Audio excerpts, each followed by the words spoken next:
ഇപ്പം ഞങ്ങൾ ചെന്നൈ യാത്ര ഇങ്ങനെ തുടർന്ന് കൊണ്ടുപോവുകയാണ്.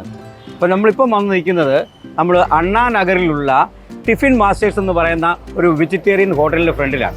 അവിടെ ഒരു മെനു നല്ല രീതിയിൽ എഴുതി വെച്ചിട്ടുണ്ട്. അവിടെ കുറേ വെറൈറ്റി ആയിട്ടുള്ള വിഭവങ്ങൾ എഴുതി വെച്ചിട്ടുണ്ട്. ആ വിഭവങ്ങളൊക്കെ വളരെ വെറൈറ്റി ആയിട്ട് ഞങ്ങൾക്ക് തോന്നിയിട്ടുണ്ട്. അപ്പോൾ അതൊന്ന് കഴിച്ച് അതിൻ്റെ രുചി എന്താണെന്ന് നിങ്ങളെ ഒന്ന് അറിയിക്കാൻ വേണ്ടിയാണ് ഞങ്ങളിപ്പോൾ ഇവിടെ നിൽക്കുന്നത്. അപ്പോൾ അതെന്താണെന്ന് നമുക്കറിയണ്ടേ? Come on, follow me. പഞ്ചവർണ്ണ ദോശ. Okay sir. ഇത് കൊള്ളാം കേട്ടോ. ഇത് പുതിനയില അരച്ച് മാവിനകത്ത് അരച്ച് നാച്ചുറലായിട്ട് ഉണ്ടാക്കിയിരിക്കുന്നതാണ് ഈ പച്ച കളറിലുള്ള ദോശ. പെപ്പർ പൊടി എന്ന് പറഞ്ഞാൽ കുരുമുളക് പൊടി മാവിനകത്ത് അരച്ച് കറക്റ്റായിട്ട് ഉണ്ടാക്കുന്ന ദോശയാണ്. അതാണ് ഈ പെപ്പർ ദോശ എന്ന് പറഞ്ഞത്.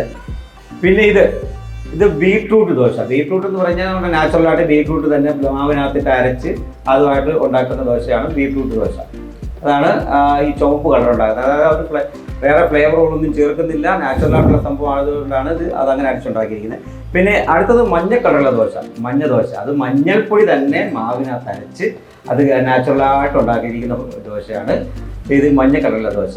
പിന്നെ ഉള്ളതെന്ന് പറഞ്ഞാൽ നമ്മുടെ സാധാ ദോശയാണ്. സാധാ ദോശ വെള്ള കളറിൽ അത് അങ്ങനെ ഇരിക്കുന്നു. അങ്ങനെ ഉണ്ടാക്കിയിരിക്കുന്നതാണ്. ഈ 5 കളറും കൂടെ ചേർന്നത് കൊണ്ടാണ് അവർ ഈ ദോശയ്ക്ക് പഞ്ചവർണ്ണ ദോശ എന്ന് പേരിട്ടിരിക്കുന്നത്. ആദ്യം ഞാൻ പുതിനയുടെ ദോശയാണ് എടുത്തിരിക്കുന്നത്. അത് നമുക്കിത് രണ്ടും മിക്സ് ചെയ്ത്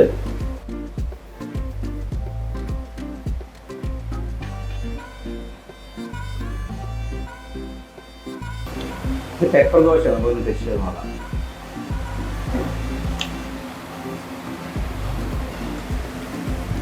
കൊള്ളാം കേട്ടോ.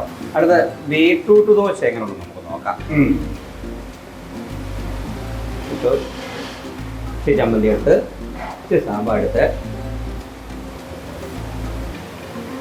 ബീട്രൂട്ട് ദോശ സത്യം പറഞ്ഞാൽ ആദ്യമായിട്ട് കാണുന്നുണ്ട്. നമ്മളിപ്പോൾ ഇവിടെ കണ്ടിരിക്കുന്നത് എല്ലാം സത്യം പറഞ്ഞാൽ വെറൈറ്റി ആയിട്ടുള്ള സംഭവങ്ങളാണ്. ബീട്രൂട്ടിൻ്റെ ആ ചെറിയൊരു ഫ്ലേവർ ഇങ്ങനെ ഫ്രണ്ടിൽ നിൽപ്പുണ്ട്. അതുകൊണ്ട് ആ ദോശയിലെ ഈ ബീട്രൂട്ടിൻ്റെയും കൂടെ രണ്ടും കൂടെ ആയപ്പോഴത്തേന് നല്ലൊരു പ്രത്യേക രുചിയായിട്ടുണ്ട്. സത്യമായിട്ടും നല്ല ടേസ്റ്റ് ആയിട്ടുണ്ട്.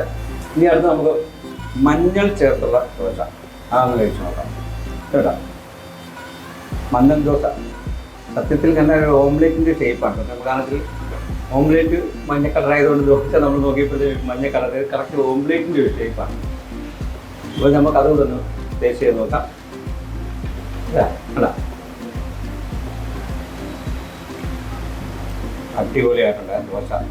ഈ 4 ദോശ കഴിച്ചിട്ടും ഒരു വെറൈറ്റി ടേസ്റ്റുകളാണ് നമുക്കത് ഫീൽ ചെയ്തിട്ടുള്ളത്.